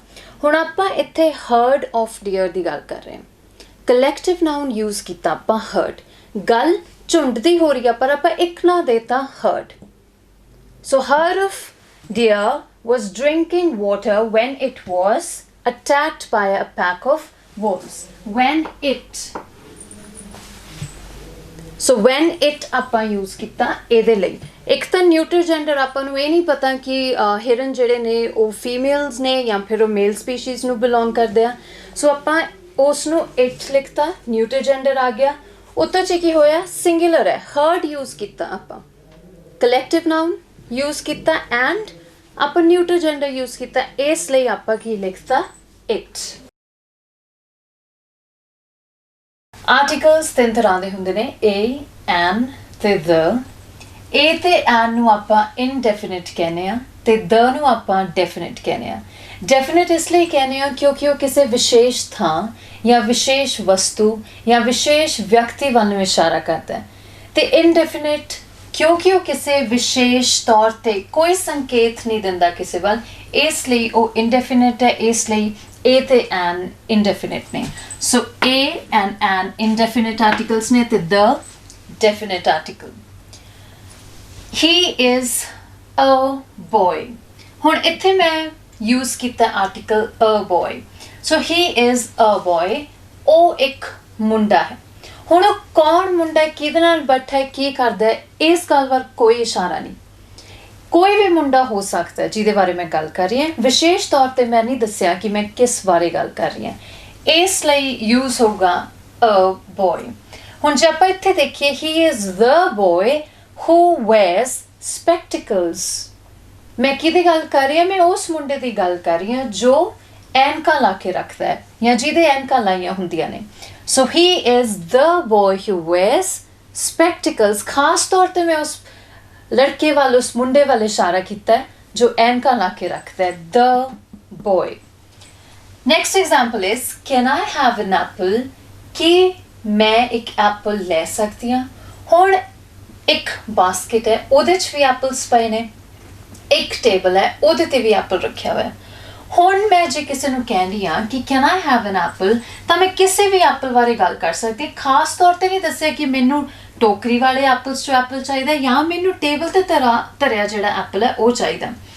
So can I have an apple, जिन्हों भी मैं कहूँगी वो या तो मैनू बास्केट चो कट के कोई एप्पल दे दूगा या फिर मैनू मेज़ ते रखिया एप्पल दे दूगा, क्योंकि मैं खास तौर पर मैंशन नहीं किया कि मैनू किस एप्पल की ज़रूरत है। हुण जे आपां द वाल देखिए, can I have the Apple lying on the table, कि मैनू वो एप्पल मिल सकता है ਜਾਂ ਕੀ ਮੈਂ ਉਹ ਐਪਲ ਲੈ ਸਕਦੀ ਹਾਂ ਜੋ ਟੇਬਲ ਤੇ ਪਿਆ। ਹੁਣ ਖਾਸ ਤੌਰ ਤੇ ਮੈਂ ਇਸ਼ਾਰਾ ਕੀਤਾ ਟੇਬਲ ਤੇ ਪਏ ਐਪਲ ਵੱਲ, ਇਸ ਲਈ ਮੈਂ ਯੂਜ਼ ਕਰੂੰਗੀ ਦ ਐਪਲ, ਕਿਉਂਕਿ ਮੈਂ ਵਿਸ਼ੇਸ਼ ਤੌਰ ਤੇ ਖਾਸ ਤੌਰ ਤੇ ਚਾਨਣਾ ਪਾਇਆ ਇਸ ਗੱਲ ਤੇ ਕਿ ਮੈਨੂੰ ਮੇਜ਼ ਦੇ ਉੱਤੇ ਰੱਖੇ ਐਪਲ ਨੂੰ ਲਿਆ ਕੇ ਦਿਓ। ਸੋ ਇਹਦੇ 'ਚ ਮੈਂ ਐਸਾ ਕੁਛ ਨਹੀਂ ਸੀ ਦੱਸਿਆ ਕਿ ਮੈਨੂੰ ਬਾਸਕਟ ਵਾਲਾ ਐਪਲ ਚਾਹੀਦਾ ਜਾਂ ਮੇਜ਼ ਵਾਲਾ ਐਪਲ ਚਾਹੀਦਾ। ਸੋ ਜਦੋਂ ਵੀ ਕੋਈ ਚੀਜ਼ ਦੇ ਬਾਰੇ ਖਾਸ ਤੌਰ ਤੇ ਸਾਨੂੰ ਨਾ ਪਤਾ ਹੋਵੇ ਉਦੋਂ ਏ ਤੇ ਐਂਡ ਦਾ ਇਸਤੇਮਾਲ ਕਰਦੇ ਹਾਂ, ਤੇ ਜਦੋਂ ਖਾਸ ਤੌਰ ਤੇ ਕਿਸੇ ਵੱਲ ਇਸ਼ਾਰਾ ਕਰੀਏ ਤਾਂ ਦ ਯੂਜ਼ ਕਰਦੇ ਹਾਂ। ਹੁਣ ਅੱਗੇ ਵਧਦੇ ਹਾਂ। ਸਤਿ ਸ਼੍ਰੀ ਅਕਾਲ, ਨਮਸਕਾਰ, ਆਦਾਬ। ਮੈਂ ਹਾਂ ਸੋਵਿਨਾ ਤੇ ਤੁਹਾਡੇ ਸਾਰਿਆਂ ਦਾ ਸਵਾਗਤ ਕਰਦੀ ਹਾਂ ਅੱਜ ਦੀ ਹੈਲਪਿੰਗ ਵਰਬ ਦੀ ਕਲਾਸ 'ਚ। TV ਸਕੂਲ ਵੱਲੋਂ ਸਾਡਾ ਉਪਰਾਲਾ ਹੈ ਕਿ ਇੱਕ ਨਿਗਾਹ 'ਚ ਅੱਜ ਤੁਹਾਨੂੰ ਪਤਾ ਲੱਗ ਜਾਵੇ ਕਿ ਹੈਲਪਿੰਗ ਵਰਬਸ ਆਪਾਂ ਕਿਹਦੇ ਨਾਲ ਤੇ ਕਦੋਂ ਯੂਜ਼ ਕਰਦੇ ਹਾਂ। ਸੋ ਹੈਲਪਿੰਗ ਵਰਬ ਹੁੰਦੇ ਕੀ ਨੇ ਪਹਿਲਾਂ ਆਪਾਂ ਇਹ ਜਾਣਦੇ ਹਾਂ। ਇਸ ਤੋਂ ਪਹਿਲਾਂ ਕਿ ਹੈਲਪਿੰਗ ਵਰਬਸ ਬਾਰੇ ਜਾਣੀਏ ਸਾਨੂੰ ਇਹ ਜਾਣਨਾ ਜ਼ਰੂਰੀ ਹੈ ਕਿ ਵਰਬ ਕੀ ਹੁੰਦਾ। ਵਰਬ ਹੁੰਦਾ ਹੈ ਐਕਸ਼ਨ ਵਰਡ, ਕੋਈ ਵੀ ਚੀਜ਼ ਜੋ ਸਾਨੂੰ ਇਹ ਦੱਸਦੀ ਹੈ ਕਿ ਕੀ ਹੋ ਰਿਹਾ, ਕਿਹੜਾ ਕੰਮ ਹੋ ਰਿਹਾ। ਸੌਣਾ, ਖਾਣਾ, ਪੀਣਾ, ਕੱਪੜੇ ਪਾਉਣਾ, ਕੱਪੜੇ ਲਾਉਣਾ, ਪੜ੍ਹਨਾ, ਲਿਖਣਾ, ਪੜ੍ਹਾਉਣਾ, ਇਹ ਸਭ ਕੁਝ ਵਰਬਸ ਹੁੰਦੇ ਨੇ। ਇਹਨਾਂ ਨੂੰ ਆਪਾਂ ਕਹਿੰਦੇ ਹਾਂ ਵਰਬ। ਤੇ ਜਿਹੜੀ ਵੀ ਚੀਜ਼ ਵਰਬ ਨੂੰ ਹੈਲਪ ਕਰਦੀ ਹੈ, ਇਹ ਨਿਰਧਾਰਿਤ ਕਰਦੀ ਹੈ ਕਿ ਕਿਹੜੀ ਚੀਜ਼ ਕਦੋਂ ਹੋਈ ਜਾਂ ਕਦੋਂ ਹੋ ਰਹੀ ਹੈ। ਉਹ ਸਾਰੀਆਂ ਚੀਜ਼ਾਂ ਮਿਲ ਕੇ ਬਣਾਉਂਦੀਆਂ ਨੇ ਹੈਲਪਿੰਗ ਵਰਬਸ। ਸੋ ਹੈਲਪਿੰਗ ਵਰਬ ਆਪਾਂ ਜਾਣ ਚੁੱਕੇ ਹਾਂ ਕਿ ਹੁੰਦਾ ਕੀ ਹੈ। ਜਦੋਂ ਵੀ ਕੋਈ ਗੱਲਬਾਤ ਹੁੰਦੀ ਹੈ, 3 ਪਾਰਟੀਜ਼ ਇਨਵੋਲਵਡ ਹੁੰਦੀਆਂ ਨੇ। Speaker, listener, about whom we talk। ਪਹਿਲੀ ਪਾਰਟੀ ਬੋਲਣ ਵਾਲੇ ਦੀ, ਦੂਜੀ ਪਾਰਟੀ ਸੁਣਨ ਵਾਲਾ ਤੇ ਤੀਜੀ ਪਾਰਟੀ ਜਿਹਦੇ ਬਾਰੇ ਗੱਲ ਕੀਤੀ ਜਾਵੇ। ਜੇ ਇਹਨਾਂ ਤਿੰਨਾਂ ਪਾਰਟੀਜ਼ ਚੋਂ ਕੋਈ ਇੱਕ ਵੀ ਗੈਰ ਹਾਜ਼ਰ ਹੋਵੇ ਤਾਂ ਗੱਲਬਾਤ ਮੁਕੰਮਲ ਤੇ ਪੂਰੀ ਨਹੀਂ ਹੁੰਦੀ। ਜੇਕਰ ਬੋਲਣ ਵਾਲਾ ਨਹੀਂ ਹੋਊਗਾ ਤਾਂ ਸੁਣਨ ਵਾਲਾ ਸੁਣੂਗਾ ਕਿਹਨੂੰ, ਤੇ ਜੇਕਰ ਸੁਣਨ ਵਾਲਾ ਨਹੀਂ ਹੋਊਗਾ ਤੇ ਬੋਲਣ ਵਾਲਾ ਗੱਲ ਕਿਹਨੂੰ ਸੁਣਾਊਗਾ। ਤੇ ਜੇਕਰ ਬੋਲਣ ਵਾਲਾ ਤੇ ਸੁਣਨ ਵਾਲਾ ਦੋਨੋਂ ਹੀ ਮੌਜੂਦ ਹੋਣ ਪਰ ਜਿਹਦੇ ਬਾਰੇ ਉਹਨਾਂ ਨੇ ਗੱਲ ਕਰਨੀ ਉਹਨਾਂ ਨੂੰ ਵਿਸ਼ਾ ਹੀ ਨਾ ਮਿਲੇ, ਫਿਰ ਵੀ ਗੱਲਬਾਤ ਪੂਰੀ ਨਹੀਂ ਹੋ ਸਕਦੀ। ਸੋ ਗੱਲਬਾਤ ਨੂੰ ਪੂਰੀ ਕਰਨ ਲਈ ਸਾਨੂੰ 3 ਪਾਰਟੀਜ਼ ਚਾਹੀਦੀਆਂ ਨੇ। Speaker, listener, about whom we talk। Speaker ਨੂੰ ਕਹਿੰਦੇ ਨੇ ਫਸਟ ਪਰਸਨ, ਲਿਸਨਰ ਨੂੰ ਕਹਿੰਦੇ ਨੇ second person, about whom we talk third person. First person singular, ਜੇ ਬੋਲਣ ਵਾਲਾ ਇੱਕ ਹੋਵੇ ਤਾਂ ਉਹ ਆਏ। ਇਹਨਾਂ ਨੂੰ ਸਬਜੈਕਟਸ ਕਹਿੰਦੇ ਨੇ ਜੋ ਗੱਲ ਕਰਦੇ ਨੇ ਜਾਂ ਜਿਨ੍ਹਾਂ ਬਾਰੇ ਗੱਲ ਹੁੰਦੀ ਹੈ। ਫਸਟ ਪਰਸਨ ਪਲੂਰਲ ਵੀ, ਜਦੋਂ ਬੋਲਣ ਵਾਲਾ ਇੱਕ ਤੋਂ ਜ਼ਿਆਦਾ ਹੋਵੇ। ਜਦੋਂ ਸੁਣਨ ਵਾਲਾ ਇੱਕ ਹੋਵੇ ਸੈਕੰਡ ਪਰਸਨ ਸਿੰਗੂਲਰ ਯੂ। ਜਦੋਂ ਸੁਣਨ ਵਾਲੇ ਇੱਕ ਤੋਂ ਜ਼ਿਆਦਾ ਹੋਣ second person plural you. About whom we talk third person singular, ਜਦੋਂ ਆਪਾਂ ਕਿਸੇ ਬਾਰੇ ਗੱਲ ਕਰ ਰਹੇ ਹਾਂ, ਜੇ ਉਹ ਇੱਕ ਮੁੰਡਾ ਹੋਵੇ ਤਾਂ ਹੀ, ਇੱਕ ਕੁੜੀ ਹੋਵੇ ਤਾਂ ਸ਼ੀ, ਇੱਕ ਚੀਜ਼ ਹੋਵੇ ਤਾਂ ਇਟ। ਕਾਮਨ ਨਾਉਨ ਤੇ ਪ੍ਰੋਪਰ ਨਾਉਨ, ਇਹਨੂੰ ਮੈਂ ਛੋਟਾ ਕਰਕੇ CN ਤੇ PN ਲਿਖਤਾ। Common noun and proper noun, ਆਮ ਨਾਮ ਤੇ ਖਾਸ ਨਾਮ। ਜਦੋਂ ਇੱਕ ਸਾਂਝਾ ਜਿਹਾ ਨਾਮ ਸਭ ਨੂੰ ਦਿੱਤਾ ਜਾਵੇ ਉਹਨੂੰ ਆਪਾਂ ਕਾਮਨ ਨਾਉਨ ਕਹਿੰਦੇ ਆ।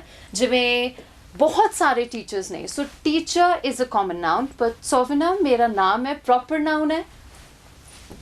ਸੋ ਕਾਮਨ ਨਾਉਨ ਇੱਕ ਸਾਂਝਾ ਜਿਹਾ ਨਾਮ, ਬੋਏ, ਗਰਲ, ਟੀਚਰ, ਡਾਕਟਰ। ਹਰ ਮਰੀਜ਼ ਜੋ ਡਾਕਟਰ ਕੋਲ ਪਹੁੰਚਦਾ ਉਹਨੂੰ ਪੇਸ਼ੈਂਟ ਕਹਿੰਦੇ ਨੇ। ਹਰ ਉਹ ਇਨਸਾਨ ਜੋ ਉਹਨਾਂ ਪੇਸ਼ੈਂਟਸ ਦਾ ਇਲਾਜ ਕਰਦਾ ਉਹਨੂੰ ਡਾਕਟਰ ਕਹਿੰਦੇ ਨੇ। ਸੋ ਇੱਕ ਕਮਿਊਨਿਟੀ ਨੂੰ ਜਦੋਂ ਆਪਾਂ ਇੱਕ ਨਾਮ ਦਿੰਦੇ ਹਾਂ ਉਹਨੂੰ ਕਾਮਨ ਨਾਉਨ ਕਹਿੰਦੇ ਨੇ, ਪਰ ਉਹਨਾਂ ਡਾਕਟਰਸ ਵਿੱਚੋਂ ਕੁਝ ਖਾਸ ਇੱਕ ਡਾਕਟਰ ਦਾ ਨਾਮ ਉਹ ਹੋਊਗਾ proper noun. Third person plural, ਜਦੋਂ ਜਿਹਦੇ ਬਾਰੇ ਆਪਾਂ ਗੱਲ ਕਰ ਰਹੇ ਹਾਂ ਉਹ ਇੱਕ ਨਾਲੋਂ ਜ਼ਿਆਦਾ ਹੋਣ ਉਦੋਂ ਆਪਾਂ ਯੂਜ਼ ਕਰਦੇ ਹਾਂ they। So I, we, you, he, she, it, common noun, proper noun and they। ਹੁਣ ਇਹ ਤਾਂ ਗੱਲ ਹੋਈ ਕਿ ਕੌਣ ਗੱਲ ਕਰ ਰਿਹਾ ਤੇ ਕਿੰਨੀਆਂ ਪਾਰਟੀਆਂ ਚਾਹੀਦੀਆਂ ਨੇ ਇੱਕ ਗੱਲਬਾਤ ਨੂੰ ਪੂਰਾ ਕਰਨ ਲਈ। ਹੈਲਪਿੰਗ ਵਰਬ ਕਿਹਨੂੰ ਕਹਿੰਦੇ ਨੇ, ਵਰਬ ਕਿਹਨੂੰ ਕਹਿੰਦੇ ਨੇ। ਹੁਣ ਹੈਲਪਿੰਗ ਵਰਬ ਕਿੰਨੀ ਤਰ੍ਹਾਂ ਦੇ ਹੁੰਦੇ ਨੇ ਤੇ ਉਹਨਾਂ ਨੂੰ ਕਦੋਂ ਯੂਜ਼ ਕਰਨਾ ਇਹ ਕਰਾਂਗੇ, ਪਰ ਉਸ ਤੋਂ ਪਹਿਲਾਂ ਆਪਾਂ ਟੈਂਸਸ ਦੇਖ ਲਈਏ। ਪ੍ਰੈਜ਼ੈਂਟ ਟੈਂਸ, ਪਾਸਟ ਟੈਂਸ ਤੇ ਫਿਊਚਰ ਟੈਂਸ। ਪ੍ਰੈਜ਼ੈਂਟ ਟੈਂਸ ਜੋ ਹਾਲ ਦੀ ਘੜੀ ਜੋ ਚੀਜ਼ਾਂ ਚੱਲ ਰਹੀਆਂ ਨੇ ਉਹ ਪ੍ਰੈਜ਼ੈਂਟ ਟੈਂਸ ਦੇ ਅਧੀਨ ਆਉਂਦੀਆਂ ਨੇ। ਪਾਸਟ ਟੈਂਸ ਜੋ ਚੀਜ਼ਾਂ ਹੋ ਚੁੱਕੀਆਂ ਨੇ ਤੇ ਫਿਊਚਰ ਜੋ ਹੋਣ ਵਾਲੀ ਚੀਜ਼ ਹੋਵੇ ਉਹ ਫਿਊਚਰ ਦੇ ਵਿੱਚ ਆਉਂਦੀ ਹੈ। ਇਹਦੇ ਫਰਦਰ 4 ਕੈਟੇਗਰੀਜ਼ ਨੇ, ਪਰ ਕਿਉਂਕਿ ਮੈਂ ਹੈਲਪਿੰਗ ਵਰਬ ਦੀ ਗੱਲ ਕਰ ਰਹੀ ਹਾਂ ਆਪਾਂ ਸਿਰਫ 3 ਕੈਟੇਗਰੀਜ਼ ਦੀ ਇੱਥੇ ਗੱਲ ਕਰਾਂਗੇ। ਇਨਡੈਫੀਨਿਟ, ਕੰਟੀਨਿਊਅਸ ਤੇ ਪਰਫੈਕਟ। ਇਨਡੈਫੀਨਿਟ ਨੂੰ ਜਾਂ ਆਪਾਂ ਸਿੰਪਲ ਵੀ ਕਹਿ ਦਿੰਦੇ ਹਾਂ, ਸਿੰਪਲ ਪ੍ਰੈਜ਼ੈਂਟ।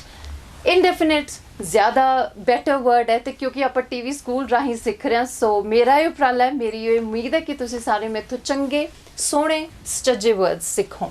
ਸੋ ਇਨਡੈਫੀਨਿਟ ਟੈਂਸ ਹੁੰਦਾ ਜਿਹੜਾ ਵੀ ਟੈਂਸ ਸਾਨੂੰ ਆਪਣੀ ਆਦਤ ਦੱਸੇ ਕਿ ਰੋਜ਼ਾਨਾ ਆਪਾਂ ਕੀ ਕਰਦੇ ਹਾਂ।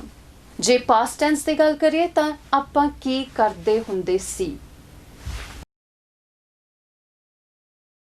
ਅੱਜ ਆਪਾਂ ਉਹਨਾਂ ਸ਼ਬਦਾਂ ਦੀ ਗੱਲ ਕਰਾਂਗੇ ਜੋ ਕਿਸੇ ਦੀ ਸ਼ਖਸੀਅਤ ਦੇ ਨੈਗੇਟਿਵ ਐਸਪੈਕਟ ਨੂੰ ਦਰਸਾਉਂਦੇ ਨੇ। ਸਭ ਤੋਂ ਪਹਿਲਾਂ ਆਪਾਂ ਕਰਾਂਗੇ aloof, not involved with or friendly towards other people। ਜੋ ਇਨਸਾਨ ਅਲੱਗ ਰਹਿਣਾ ਪਸੰਦ ਕਰਦਾ ਹੋਵੇ, ਲੋਕਾਂ 'ਚ ਬਹੁਤਾ ਰਚਦਾ ਮਿਚਦਾ ਨਾ ਹੋਵੇ, ਉਸ ਇਨਸਾਨ ਨੂੰ ਆਪਾਂ ਕਵਾਂਗੇ aloof। He always remains aloof from his classmates। Class 'ਚ ਆਪਸ 'ਚ ਬੱਚਿਆਂ 'ਚ ਬਹੁਤ ਪਿਆਰ ਹੁੰਦਾ, ਸਭ ਇੱਕ ਦੂਜੇ ਨਾਲ ਰਹਿੰਦੇ ਨੇ, ਪਰ ਫਿਰ ਵੀ ਕੋਈ ਨਾ ਕੋਈ ਕਿਸੇ ਨਾ ਕਿਸੇ ਕਲਾਸ 'ਚ ਇਹੋ ਜਿਹਾ ਬੱਚਾ ਹੋਊਗਾ ਜੋ ਬਾਕੀ ਸਾਰਿਆਂ ਨਾਲ ਰਚੂਗਾ ਨਹੀਂ, ਅੱਡ ਰਹਿਣਾ ਪਸੰਦ ਕਰੂਗਾ, ਅਲੱਗ ਰਹਿਣਾ ਪਸੰਦ ਕਰੂਗਾ। ਸੋ ਉਸ ਇਨਸਾਨ ਨੂੰ, ਉਸ ਬੱਚੇ ਨੂੰ ਆਪਾਂ aloof ਕਹਾਂਗੇ। ਹੀ remains aloof from his classmates। ਉਹ ਆਪਣੇ ਕਲਾਸਮੇਟਸ ਤੋਂ ਅਲੱਗ ਰਹਿੰਦਾ। Next is belligerent, angry and aggressive। ਜੋ ਬਹੁਤ ਛੇਤੀ ਭੜਕ ਜਾਂਦਾ ਹੋਵੇ ਉਸ ਨੂੰ ਆਪਾਂ belligerent ਕਹਾਂਗੇ। ਬਹੁਤ ਗੁੱਸੈਲ ਤੇ ਬਹੁਤ ਅਗਰੈਸਿਵ, ਥੋੜ੍ਹੀ ਜਿਹੀ ਗੱਲ ਹੁੰਦੀ ਹੈ ਪਰ ਬਹੁਤ ਜ਼ਿਆਦਾ ਉਹ ਭੜਕ ਜਾਵੇ। The mood at the meeting was belligerent। ਸੋ ਜਦੋਂ ਮੀਟਿੰਗ 'ਚ ਆਪਾਂ ਗਏ ਉੱਥੇ ਜਾ ਕੇ ਦੇਖਿਆ ਕਿ ਸਭ ਲੋਕ ਭੜਕੇ ਹੋਏ ਸੀ, ਸਭ ਗੁੱਸੇ 'ਚ ਸੀਗੇ, ਕੋਈ ਪਿਆਰ ਨਾਲ ਗੱਲ ਨਹੀਂ ਸੀ ਕਰ ਰਿਹਾ। ਸੋ ਉਦੋਂ ਮੀਟਿੰਗ ਦਾ ਮੂਡ ਕੀ ਸੀਗਾ? belligerent। Next is callous, not feeling or showing any concern about the problems or suffering of other people। callous ਆਪਾਂ ਉਸ ਇਨਸਾਨ ਨੂੰ ਕਹਾਂਗੇ ਜੋ ਪੱਥਰ ਦਿਲ ਹੋਵੇ। ਬਹੁਤੀ ਵਾਰੀ ਆਪਾਂ ਦੇਖਦੇ ਹਾਂ ਕਿ ਸੜਕ 'ਤੇ ਜਾਂਦੇ ਹੋਈਏ ਜੇ ਕਿਸੇ ਦਾ ਐਕਸੀਡੈਂਟ ਹੋ ਜਾਵੇ ਸੋ ਦਿਲ ਪਸੀਚਿਆ ਜਾਂਦਾ। ਉਦੋਂ ਹੁੰਦਾ ਕਿ ਫਟਾਫਟ ਜਾਈਏ ਅਤੇ ਕਿਸੇ ਦੀ ਮਦਦ ਕਰ ਦਈਏ। ਜੇ ਕਿਸੇ ਰੋਂਦੇ ਨੂੰ ਦੇਖ ਲਈਏ ਤਾਂ ਹਸਾਉਣ ਨੂੰ ਜੀ ਕਰਦਾ। ਪਰ ਕੁਝ ਇਨਸਾਨ ਹੁੰਦੇ ਨੇ ਜਿਨ੍ਹਾਂ ਨੂੰ ਕੋਈ ਫਰਕ ਨਹੀਂ ਪੈਂਦਾ, ਉਹਨਾਂ ਦੇ ਆਸ-ਪਾਸ ਕੁਝ ਵੀ ਮਾੜਾ ਹੁੰਦਾ ਰਹੇ, ਸੋ ਉਹਨਾਂ ਦਾ ਦਿਲ ਕੀ ਹੁੰਦਾ? ਪੱਥਰ ਦਿਲ, ਜੋ ਕਿਸੇ ਵੀ ਚੰਗੀ ਮਾੜੀ ਚੀਜ਼ ਨੂੰ ਦੇਖ ਕੇ ਪਿਘਲਦਾ ਨਹੀਂ। ਉਸ ਇਨਸਾਨ ਨੂੰ ਆਪਾਂ ਕਹਾਂਗੇ callous। I dislike his callous attitude। ਮੈਨੂੰ ਉਸ ਦਾ ਬੇਰਹਿਮ ਸੁਭਾਅ ਬਿਲਕੁਲ ਪਸੰਦ ਨਹੀਂ। ਸੋ ਬੇਰਹਿਮ callous, ਪੱਥਰ ਦਿਲ callous। Next is domineering, often trying to control the behavior of others। ਦਮਨਕਾਰੀ, ਜੋ ਕਿਸੇ 'ਤੇ ਹਮੇਸ਼ਾ ਆਪਣਾ ਦਬਦਬਾ ਬਣਾ ਕੇ ਰੱਖੇ, ਜੋ ਕਿਸੇ ਹੋਰ ਨੂੰ ਉੱਪਰ ਉੱਠਣ ਨਾ ਦਿੰਦਾ ਹੋਵੇ, ਜਿਸ ਨੂੰ ਇਹ ਹੋਵੇ ਕਿ ਮੈਂ ਆਪਣੀ ਧੌਂਸ ਜਮਾ ਕੇ ਰੱਖਾਂ, ਬਹੁਤਾ ਰੋਬ ਵਾਲਾ। ਸੋ ਉਸ ਇਨਸਾਨ ਨੂੰ ਆਪਾਂ ਕਵਾਂਗੇ domineering। He is a domineering boss। ਸਾਡਾ ਜਿਹੜਾ ਬੌਸ ਹੈ ਬਹੁਤ ਡੋਮੀਨੇਰਿੰਗ ਹੈ, ਸਾਨੂੰ ਕਦੇ ਵੀ ਬੋਲਣ ਹੀ ਨਹੀਂ ਦਿੰਦਾ, ਦਬਦਬਾ ਆਪਣਾ ਬਣਾ ਕੇ ਰੱਖਦਾ। ਅੱਜ ਆਪਾਂ ਕਰਾਂਗੇ ਵਰਬਸ ਦਾ ਦੋਭਾਸ਼ੀ ਅਧਿਐਨ। ਬਹੁਤ ਸਾਰੇ ਐਸੇ ਸ਼ਬਦ ਨੇ ਜੋ ਰੋਜ਼ਮਰਾ ਦੀ ਜ਼ਿੰਦਗੀ 'ਚ ਸਾਡੇ ਕੰਮ ਆਉਂਦੇ ਨੇ, ਪਰ ਦੁੱਖ ਦੀ ਗੱਲ ਇਹ ਹੈ ਕਿ ਜਦੋਂ ਮੌਕਾ ਹੁੰਦਾ ਉਦੋਂ ਇਹਨਾਂ ਸ਼ਬਦਾਂ ਦਾ ਸਾਡੇ ਜ਼ਿਹਨ 'ਚ ਆਉਣਾ ਨਾਮੁਮਕਿਨ ਹੁੰਦਾ, ਕਿਉਂਕਿ ਇਹ ਸ਼ਬਦ ਅਸੀਂ ਨਾ ਤਾਂ ਸੁਣੇ ਨੇ ਅਤੇ ਨਾ ਹੀ ਕਿਤੇ ਪੜ੍ਹੇ ਹੁੰਦੇ ਨੇ, ਅਤੇ ਜੇਕਰ ਪੜ੍ਹੇ ਸੁਣੇ ਹੁੰਦੇ ਵੀ ਨੇ, ਕਿਉਂਕਿ ਇਹਨਾਂ ਨੂੰ ਰੋਜ਼ ਆਪਾਂ ਵਰਤਦੇ ਨਹੀਂ, ਇਹ ਕਿਤੇ ਆਪਾਂ ਭੁੱਲ ਜਾਂਦੇ ਹਾਂ। ਸੋ ਅੱਜ ਜਦੋਂ ਤੁਸੀਂ ਮੇਰੇ ਨਾਲ ਇਸ ਸਫ਼ਰ ਨੂੰ ਤੈਅ ਕਰੋਗੇ ਤਾਂ ਦੇਖੋਗੇ ਕਿ ਘੱਟੋ ਘੱਟ 50-55 ਵਰਬਸ ਅੱਜ ਆਪਾਂ ਸਿੱਖਾਂਗੇ ਜੋ ਹਰ ਰੋਜ਼ ਇਸਤੇਮਾਲ ਹੋ ਸਕਦੇ ਨੇ। ਸਭ ਤੋਂ ਪਹਿਲਾਂ ਵਰਡ ਆਪਾਂ ਕਰਦੇ ਹਾਂ ਕੱਪੜੇ ਨਿਚੋੜਨਾ। ਸੋ ਜਦੋਂ ਆਪਾਂ ਬਹੁਤ ਜ਼ੋਰ ਲਾ ਕੇ ਕੱਪੜਿਆਂ ਨੂੰ ਨਿਚੋੜਦੇ ਹਾਂ ਉਹਨੂੰ ਆਪਾਂ ਅੰਗਰੇਜ਼ੀ 'ਚ ਕਹਿੰਦੇ ਹਾਂ wring clothes। I wring my towel every day before hanging it up to dry। ਸੋ ਮੈਂ ਆਪਣੇ ਤੌਲੀਏ ਨੂੰ, ਆਪਣੇ ਟਾਵਲ ਨੂੰ ਰੋਜ਼ਾਨਾ ਬਹੁਤ ਜ਼ੋਰ ਦੀ ਨਿਚੋੜਦੀ ਹਾਂ ਉਹਨੂੰ ਸੁੱਕਣੇ ਪਾਉਣ ਤੋਂ ਪਹਿਲਾਂ। ਖੰਡ ਘੋਲਣਾ, ਬਹੁਤ ਲੋਕ ਇਹਨੂੰ ਕਹਿੰਦੇ ਨੇ ਕਿ ਖੰਡ ਨੂੰ ਡਿਜ਼ੋਲਵ ਕਰਨਾ, ਪਰ ਆਪਾਂ ਘੋਲਣ ਨੂੰ ਡਿਜ਼ੋਲਵ ਨਹੀਂ ਕਹਾਂਗੇ, ਇੱਥੇ ਆਪਾਂ ਕਹਾਂਗੇ ਸਟਰ। ਸਟਰ sugar। Can you please stir a cup of sugar into the batter? Batter ਹੁੰਦਾ ਕੋਈ ਘੋਲ, ਕੋਈ ਮਿਸ਼ਰਣ ਜਦੋਂ ਆਪਾਂ ਤਿਆਰ ਕਰਕੇ ਰੱਖਦੇ ਹਾਂ, ਉਦਾਹਰਨ ਵਜੋਂ ਜੇ ਆਪਾਂ ਪਕੌੜੇ ਤਲਨੇ ਨੇ ਤਾਂ ਉਸ ਤੋਂ ਪਹਿਲਾਂ ਆਪਾਂ ਵੇਸਣ ਤੇ ਪਾਣੀ ਤੇ ਹੋਰ ਮਿਰਚ ਮਸਾਲੇ ਨੂੰ ਜਦੋਂ ਘੋਲਾਂਗੇ, ਉਹਦਾ ਜਦੋਂ ਆਪਾਂ ਘੋਲ ਬਣਾਵਾਂਗੇ ਉਸ ਨੂੰ ਕਹਾਂਗੇ ਬੈਟਰ। ਸਿਮਿਲਰਲੀ ਆਪਾਂ ਜਦੋਂ ਕੇਕ ਬਣਾਉਂਦੇ ਹਾਂ, ਬੇਕ ਕਰਦੇ ਹਾਂ, ਉਦੋਂ ਵੀ ਆਪਾਂ ਇੱਕ ਮਿਕਸਚਰ ਤਿਆਰ ਕਰਦੇ ਹਾਂ, ਉਸ ਮਿਕਸਚਰ ਨੂੰ ਆਪਾਂ ਕਹਿੰਦੇ ਹਾਂ ਬੈਟਰ।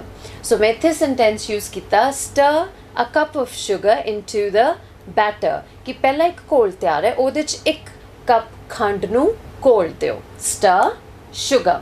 ਨੈਕਸਟ ਇਜ਼ ਚਾਹ ਪੁਣਨੀ। ਜਦੋਂ ਵੀ ਕਿਸੇ ਵੀ ਲਿਕੁਇਡ ਨੂੰ ਆਪਾਂ ਪੁਣਨਾ ਹੈ, ਉਦੋਂ ਆਪਾਂ ਅੰਗਰੇਜ਼ੀ 'ਚ ਸਟ੍ਰੇਨ ਕਹਿਣਾ। ਇੱਥੇ ਕਿਉਂਕਿ ਆਪਾਂ ਚਾਹ ਦੀ ਗੱਲ ਕੀਤੀ ਹੈ, ਸੋ ਆਪਾਂ ਕਹਾਂਗੇ ਸਟ੍ਰੇਨ ਟੀ। ਮੰਨ ਲਓ ਤੁਸੀਂ ਸਬਜ਼ੀ ਤਿਆਰ ਕੀਤੀ ਪਰ ਉਹਦੇ 'ਚ ਥੋੜ੍ਹੀਆਂ ਬਹੁਤੀਆਂ ਕਿਸੇ ਵੀ ਚੀਜ਼ ਦੀਆਂ ਡਲੀਆਂ ਬਣ ਗਈਆਂ, ਸੋ ਜੇ ਆਪਾਂ ਕਹਿਣਾ ਕਿ ਮੈਨੂੰ ਗ੍ਰੇਵੀ ਜਿਹੜੀ ਹੈ, ਮੈਨੂੰ ਜਿਹੜੀ ਤਰੀ ਆ ਉਹ ਬਿਲਕੁਲ ਸਮੂਥ ਚਾਹੀਦੀ ਹੈ, ਉਹਦੇ 'ਚ ਕੋਈ ਵੀ ਕਿਸੇ ਵੀ ਪ੍ਰਕਾਰ ਦੀ ਡਲੀਆਂ ਨਹੀਂ ਚਾਹੀਦੀਆਂ, ਫਿਰ ਆਪਾਂ ਕਹਾਂਗੇ ਸਟ੍ਰੇਨ ਦ ਲੰਪਸ, ਡਲੀ lump out of the gravy. Next is ਆਟਾ ਗੁੰਨਣਾ, ਨੀਟ ਫਲਾਵਰ। ਹੁਣ ਇਹਨੂੰ ਅਕਸਰ ਮੈਂ ਕਹਿੰਦੇ ਸੁਣਿਆ ਲੋਕਾਂ ਨੂੰ ਕਿ ਇਹ ਫਲੋਰ ਹੈ, ਪਰ ਇਸ ਨੂੰ ਆਪਾਂ ਫਲੋਰ ਨਹੀਂ ਪ੍ਰੋਨਾਊਂਸ ਕਰਾਂਗੇ। ਹਰ ਉਹ ਵਰਡ ਜੋ OUR ਦੇ ਨਾਲ ਖਤਮ ਹੋਵੇ, ਅੰਗਰੇਜ਼ੀ 'ਚ ਉਸ ਨੂੰ ਪ੍ਰੋਨਾਊਂਸ ਕਰਾਂਗੇ hour. So this is flower, knead flour. Could you please help me kneading the flour? So ਕੀ ਤੁਸੀਂ ਆਟਾ ਗੁੰਨਣ 'ਚ ਮੇਰੀ ਮਦਦ ਕਰੋਗੇ? ਨੈਕਸਟ ਇਜ਼ ਆਟਾ ਛਾਣਨਾ। ਹੁਣ ਇੱਥੇ ਸੀਗਾ ਚਾਹ ਪੁਣਨੀ, ਇੱਥੇ ਹੈ ਆਟਾ ਛਾਣਨਾ। ਸੋ ਜਦੋਂ ਵੀ ਆਪਾਂ ਕੋਈ ਲਿਕੁਇਡ ਚੀਜ਼ ਨੂੰ ਪੁਣਾਂਗੇ ਉਹਨੂੰ ਆਪਾਂ ਸਟ੍ਰੇਨ ਕਹਾਂਗੇ, ਤੇ ਜਦੋਂ ਵੀ ਕਿਸੇ ਸੋਲਿਡ ਚੀਜ਼ ਨੂੰ ਆਪਾਂ ਛਾਣਨਾ ਹੈ ਉਦੋਂ ਆਪਾਂ ਸਿਵ ਕਹਾਂਗੇ। ਇਹਦੇ ਵੀ ਪ੍ਰੋਨਾਂਸੀਏਸ਼ਨ ਸੀਵ ਨਹੀਂ ਹੈ ਬਲਕਿ ਸਿਵ ਹੈ। So sieve flour, I help my mother sieving the flour. ਇਹ ਤੁਸੀਂ ਵਰਡਸ ਦੇਖ ਰਹੇ ਹੋ, ਨਾਓ, ਕੁਇਕਲੀ, ਵੈਰੀ, ਰੀਅਲੀ, ਐਵਰੀਵੇਅਰ। ਇਹ ਵਰਡਸ ਨਾ ਤੁਸੀਂ ਫੈਮਿਲੀਅਰ ਹੋ, ਇਹ ਤੁਸੀਂ ਵਰਡਸ ਰੋਜ਼ ਕਿਤੇ ਨਾ ਕਿਤੇ ਸੁਣੇ ਨੇ, ਪੜ੍ਹੇ ਨੇ, ਲਿਖੇ ਨੇ, ਔਰ ਇਹੀ ਸਾਡੇ ਸਾਰੇ ਐਡਵਰਬਸ ਨੇ। Now the definition, an adverb is a word that tells us more about a verb, an adjective another adverb। मतलब adverb मतलब ਕਿਰਿਆ ਵਿਸ਼ੇਸ਼ਣ। ਕਿਰਿਆ ਵਿਸ਼ੇਸ਼ਣ ਇੱਕ ਇਹੋ ਜਿਹਾ ਵਰਡ ਹੈ ਜੋ ਸਾਨੂੰ verb ਬਾਰੇ, ਕਿਰਿਆ ਬਾਰੇ, adjective ਬਾਰੇ, adjective मतलब ਵਿਸ਼ੇਸ਼ਣ ਬਾਰੇ, another adverb and adverb मतलब ਕਿਰਿਆ ਵਿਸ਼ੇਸ਼ਣ ਬਾਰੇ ਦੱਸੇ। So according to definition, an adverb is a word, adverb ਇੱਕ ਇਹੋ ਜਿਹਾ word ਹੈ that tells us more about a verb, ਜੋ ਸਾਨੂੰ ਇੱਕ verb ਬਾਰੇ ਦੱਸਦਾ ਹੈ, ਇੱਕ ਕਿਰਿਆ ਬਾਰੇ ਦੱਸਦਾ ਹੈ, ਇੱਕ ਐਕਸ਼ਨ ਬਾਰੇ ਦੱਸਦਾ ਹੈ। an adjective ਇੱਕ ਵਿਸ਼ੇਸ਼ਣ ਬਾਰੇ ਦੱਸਦਾ ਹੈ, ਔਰ another adverb ਤੇ ਹੋਰ ਕਿਰਿਆ ਵਿਸ਼ੇਸ਼ਣ ਬਾਰੇ ਦੱਸਦਾ ਹੈ। now first example ਅਸੀਂ ਦੇਖਦੇ ਹਾਂ, the old lady walked। walked ਇੱਕ verb ਹੈ, ਇੱਕ ਕਿਰਿਆ ਹੈ, ਇੱਕ ਐਕਸ਼ਨ ਹੈ। old lady walked, और इस विच असी देख रहे हाँ, the old lady walked slowly. बुढ़ी औरत होली चलदी सी। हुण इत्थे होली, स्लोली एक एडवर्ब है जो कि इस वर्ब की है साडे कोल वॉकड, मतलब एक्शन की है साडे कोल वॉकड, इसनू मॉडिफाई कर रहा है। So it is a verb, walked is a verb and slowly is an adverb. So the word slowly is an adverb that tells us more about the verb walked. AC पहली definition के according an adverb that tells us more about a verb. ਹੁਣ second आ गई साडे कोल, these flowers are beautiful। ਇਹ full सोहणे ने, सोहणे विशेषता, विशेषण, adjective। these flowers are beautiful, these flowers are really beautiful। ਇਹ flowers वाकई सोहणे ने। ਹੁਣ ਇੱਥੇ really ਕੀ ਹੈ? adverb। really adverb, beautiful adjective। दोबारा देखते हैं, these flowers are really beautiful। हुन इत्थे असी adverb जो है adjective तो पहला लगाया है। the word really is the adverb that tells us more about an adjective। adjective मतलब विशेषण, विशेषण की है साडे कोल beautiful। हुन third example, the lady spoke। औरत बोलदी सी, spoke, second form of the speak, action, क्रिया. So the lady spoke softly. Lady किद्दां बोलदी सी? Softly बोलदी सी. The lady spoke very softly. औरत बहुत ही softly बोलदी सी. ਹੁਣ ਇੱਥੇ ਦੇਖੋ, ਪਹਿਲਾਂ ਸਾਡੇ ਕੋਲ ਸੀ verb, ਪਹਿਲਾਂ ਸਾਡੇ ਕੋਲ ਸੀ ਕਿਰਿਆ, ਪਹਿਲਾਂ ਸਾਡੇ ਕੋਲ ਸੀ ਐਕਸ਼ਨ, ਜਿਸ ਨੂੰ ਮੋਡੀਫਾਈ ਕੀਤਾ softly ਨੇ. softly ਕੀ ਹੈ? ਐਡਵਰਬ. ਉਸ ਤੋਂ ਬਾਅਦ ਅਸੀਂ ਲਗਾਇਆ the lady spoke very softly. ਹੁਣ very adverb, softly is also an adverb. So here we have two adverbs in a sentence. Adverb, adverb. The word softly, जो word softly है वो किस ਨੂੰ modify करता है? ਤੁਹਾਡੇ action ਨੂੰ. action ਕੀ ਹੈ ਇੱਥੇ? spoke. और जो word ਸਾਡੇ ਕੋਲ very है वो किस ਨੂੰ modify करता है? ਇੱਕ ਹੋਰ adverb ਨੂੰ. और दूसरा adverb ਸਾਡੇ ਕੋਲ ਕੀ ਹੈ? softly. So ਅਸੀਂ definition ਕੀਤੀ ਸੀ, an adverb is a word that tells us more about a verb. First verb, this verb. Second ਅਸੀਂ क्या? adjective, this adjective. Third ਅਸੀਂ क्या? another adverb, this adverb. So according to definition, an adverb is a word that tells us more about a verb. क्रिया. Second one adjective, विशेषण. Third word adverb, क्रिया विशेषण. Hello students, my name is Pooja Kapoor and TV channel दी हमेशा एक कोशिश रहिंदी है कि इंग्लिश लैंग्वेज नूं सौखे ते सरल तरीके नाल घर घर विच पहुंचाया जाए ताकि बच्चा ते बच्चे दे परिवार वाले भी इस नूं सीख सकन. सो आज जो टॉपिक असी करन जा रहे हैं वो है letter writing. Examination point of view दे अकॉर्डिंग ये जो टॉपिक है काफ़ी इंपॉर्टेंट है बिकॉज ये तड़े मार्क्स जो हैं गेन करने वाला टॉपिक है और बच्चे की करते ने इस टॉपिक ਨੂੰ एग्जाम्स ਵਿੱਚ ਛੱਡ ਆਉਂਦੇ ਨੇ. बट ਅੱਜ ਸਾਡੀ ਇਹੀ ਕੋਸ਼ਿਸ਼ ਰਹੇਗੀ ਕਿ ਇਸ ਟੌਪਿਕ ਨੂੰ ਅਸੀਂ ਇੰਨੀ ਚੰਗੀ ਤਰ੍ਹਾਂ ਤੁਹਾਨੂੰ ਸਮਝਾ ਦਈਏ ਕਿ ਤੁਸੀਂ ਇਸ ਨੂੰ ਐਗਜ਼ਾਮਸ ਦੇ ਵਿੱਚ ਨਾ ਛੱਡ ਕੇ ਆਓ ਤੇ ਆਪਣੇ ਅੱਛੇ ਮਾਰਕਸ ਗੇਨ ਕਰ ਸਕੋ. ਲੈਟਰ ਹੁੰਦੀ ਕੀ ਹੈ? It is a conversation through written words. ਉਹ कन्वर्सेशन जो ਅਸੀਂ रिटन ਵਿੱਚ ਲਿਖਦੇ ਹਾਂ, रिटन वर्ड्स ਵਿੱਚ ਪ੍ਰੈਜ਼ੈਂਟ ਕਰਦੇ ਹਾਂ. When two persons want to communicate from a distance, a letter is pressed into service. कि ਜਦੋਂ ਦੋ ਲੋग ਕਾਫੀ ਦੂਰੀ ਤੇ ਰਹਿੰਦੇ ਹੋਣ ਔਰ ਇੱਕ ਦੂਜੇ ਨਾਲ ਕਮਿਊਨੀਕੇਟ ਕਰਨਾ ਚਾਹੁੰਦੇ ਹੋਣ ਤਾਂ ਉਸ ਦੇ ਲਈ ਸਭ ਤੋਂ ਬੈਸਟ ਤਰੀਕਾ ਹੈ letter. It is easy, cheap and quick means of communication. सब तो सौखा है, सब तो सस्ता है ते क्विक मीन्स ऑफ कम्युनिकेशन है. If a letter has a personal touch, letters ਵਿੱਚ ਜੋ ਤੁਸੀਂ ਫੀਲਿੰਗਸ ਪ੍ਰੈਜ਼ੈਂਟ ਕਰ ਸਕਦੇ ਹੋ ਉਹ ਵੈਸੇ ਕਿੱਥੇ ਵੀ ਨਹੀਂ ਕਰ ਸਕਦੇ. ਤੇ ਇਸ ਦੇ ਨਾਲ ਤੁਹਾਡਾ ਜਿਹੜਾ ਪਰਸਨਲ ਟੱਚ ਹੈ ਕਿਸੇ ਪਰਸਨ ਦੇ ਨਾਲ ਉਹ ਵੀ ਪ੍ਰੈਜ਼ੈਂਟ ਹੁੰਦਾ ਹੈ. It has the imprint of the personality of the writer. ਕਿ ਤੁਹਾਡੀ ਜਿਹੜੀ ਲਿਖਣ ਵਾਲੇ ਦੀ ਜੋ ਪਰਸਨੈਲਿਟੀ ਹੈ ਉਸ ਨੂੰ ਵੀ ਇਹ ਦੱਸਦਾ ਹੈ. ਅਗਰ ਤੁਸੀਂ ਆਪਣੀ ਲੈਟਰ ਦੇ ਵਿੱਚ ਬਹੁਤ ਅੱਛੇ ਵਰਡਸ ਯੂਜ਼ ਕੀਤੇ ਨੇ, ਬਹੁਤ ਪਿਆਰ ਵਾਲੇ ਵਰਡਸ ਯੂਜ਼ ਕੀਤੇ ਹੈ ਤਾਂ ਇਸ ਤੋਂ ਪਤਾ ਚੱਲਦਾ ਹੈ ਕਿ ਤੁਹਾਡਾ ਉਸ ਲੈਟਰ ਲਿਖਣ ਵਾਲੇ ਨੂੰ कितना रिश्ता बनया होया है.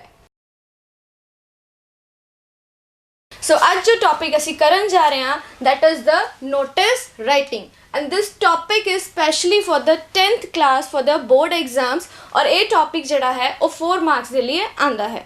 So I request you all to keep your notebooks and pen with you ताकि जो जो पॉइंट्स मैं इत्थे डिस्कस करा और तुसी अपने लिए नोट्स बना सको सो दैट वो तुहानू एग्जाम्स दे विच जो है हेल्पफुल हो सके. So now we are going to start this topic. So keep your notebook and pen with you. So what is notice writing? Notice writing हुंदा की है? तुसी जनरली अपने स्कूल्स दे विच भी देखदे होगे कि कदी जदों तुहानू छुट्टी हुंदी है या नेक्स्ट डे कुछ है या कोई फंक्शन है तो यूजली जो डिस्प्ले बोर्ड्स होंगे हैं, अनाउंसमेंट बोर्ड्स होंगे हैं, उत्थे नोटिस लिखे होंगे ने. और ये नोटिस तुसी भी लिखना सीख सकते हो. बहुत ही ईजी वे है, ईजी मैथड है जिहदे नाल असीं नोटिस राइटिंग बहुत आसानी नाल कर सकते हैं. So what is notice? It is a written or a printed news announcement or information. एक प्रिंटेड फॉर्म दे विच हुंदा है, न्यूज़ हो सकती है, कोई अनाउंसमेंट हो सकती है. सपोज मान लो तुहाडे स्कूल दे विच 2 दिन बाद कोई हॉलीडे है या कोई हाफ डे है या टाइमिंग भी इवन ਸਕੂਲ ਦੀ ਚੇਂਜ ਹੋਣੀ ਹੈ ਤਾਂ ਡਿਸਪਲੇ ਬੋਰਡ ਦੇ ਉੱਤੇ ਇੱਕ ਨੋਟਿਸ ਲਿਖਿਆ ਜਾਂਦਾ ਹੈ ਜਿਹਦੇ ਨਾਲ ਸਾਰੇ ਸਕੂਲ ਨੂੰ ਪਤਾ ਚੱਲ ਜਾਂਦਾ ਹੈ ਕਿ ਹਾਂਜੀ ਪਰਸੋਂ ਛੁੱਟੀ ਹੈ ਜਾਂ ਪਰਸੋਂ ਕੋਈ ਟਾਈਮ ਦੇ ਵਿੱਚ ਚੇਂਜਸ ਹੋਏ ਨੇ ਜਾਂ ਕੋਈ ਫੰਕਸ਼ਨ ਹੈ ਤਾਂ ਨੋਟਿਸ ਬਹੁਤ ਹੀ ਈਜ਼ੀ ਹੁੰਦਾ ਹੈ ਜੋ ਤੁਸੀਂ ਆਰਾਮ ਨਾਲ ਆਪ ਵੀ ਲਿਖ ਸਕਦੇ ਹੋ It is usually displayed publicly on the school, college and notice board. ਹੁਣ ਅਸੀਂ ਕਰਾਂਗੇ how to write a notice. Notice लिखना किस तरह है बहुत ही ईजी है नोटिस लिखना अगर ਤੁਸੀਂ ਇਹ ਪੁਆਇੰਟਸ ਈਜ਼ੀਲੀ ਸਮਝ ਸਕਦੇ ਹੋ ਸਮਝ ਜਾਓਗੇ ਤਾਂ ਤੁਸੀਂ ਇਹ ਨੋਟਿਸ ਰਾਈਟਿੰਗ ਜਿਹੜੀ ਹੈ ਆਪਣੇ ਐਗਜ਼ਾਮ ਦੇ ਵਿੱਚ ਕਰ ਸਕਦੇ ਹੋ ਔਰ ਇਹ ਟੌਪਿਕ ਤੁਸੀਂ ਛੱਡ ਕੇ ਨਹੀਂ ਆਓਗੇ notices can use capital letters for details such as names of organizations captions and important detail ਧਿਆਨ ਨਾਲ ਦੇਖੋ capital letters for details such as names of organization captions and important detail organization कोई school name हो सकता है कोई college name हो सकता है जिस ਨੂੰ ਅਸੀਂ capital letters ਦੇ ਵਿੱਚ ਲਿਖਣਾ ਹੈ ਉਸ ਤੋਂ ਬਾਅਦ ਕੋਈ caption ਮੰਨ ਲਓ ਕੋਈ ਚੀਜ਼ ਤੁਹਾਡੀ ਗੁੰਮ ਗਈ ਹੈ ਜਾਂ ਤੁਸੀਂ ਕਿਸੇ ਦੀ ਕੋਈ ਚੀਜ਼ ਫਾਈਂਡ ਕੀਤੀ ਹੈ ਤਾਂ ਉਹਦੇ ਲਈ ਵੀ ਤੁਸੀਂ ਨੋਟਿਸ ਦੇਣਾ ਤਾਂ ਤੁਸੀਂ ਕੈਪਸ਼ਨ ਵੀ ਕੈਪੀਟਲ ਲੈਟਰਸ ਦੇ ਵਿੱਚ ਦੋਗੇ date of the notice can be placed at the top right or left or bottom right or left hand corner ਕਿ ਜਾਂ ਤਾਂ ਅਸੀਂ ਇਸ ਨੂੰ top right corner ਤੇ means ਜਾਂ ਤਾਂ ਅਸੀਂ ਇਸ ਸਾਈਡ ਲਿਖਾਂਗੇ ਸਭ ਤੋਂ ਉੱਪਰ ਜਾਂ ਅਸੀਂ ਉਸ ਸਾਈਡ ਲਿਖਾਂਗੇ ਸਭ ਤੋਂ ਉੱਪਰ the entire content of the notice is centered within a box दोबारा देखो the entire content of the notice is centered within a box मतलब कि ਜਦੋਂ ਅਸੀਂ notice ਲਿਖਣਾ ਹੈ ਤਾਂ ਸਭ ਤੋਂ ਪਹਿਲਾਂ ਅਸੀਂ box ਬਣਾਉਣਾ ਹੈ ਅਗਰ ਤੁਸੀਂ box ਨਹੀਂ ਬਣਾਓਗੇ ਤਾਂ ਉਸ ਦੇ ਲਈ ਤੁਹਾਡੇ ਮਾਰਕਸ ਜਿਹੜੇ ਆ ਡਿਡਕਟ ਹੋ ਸਕਦੇ ਹਨ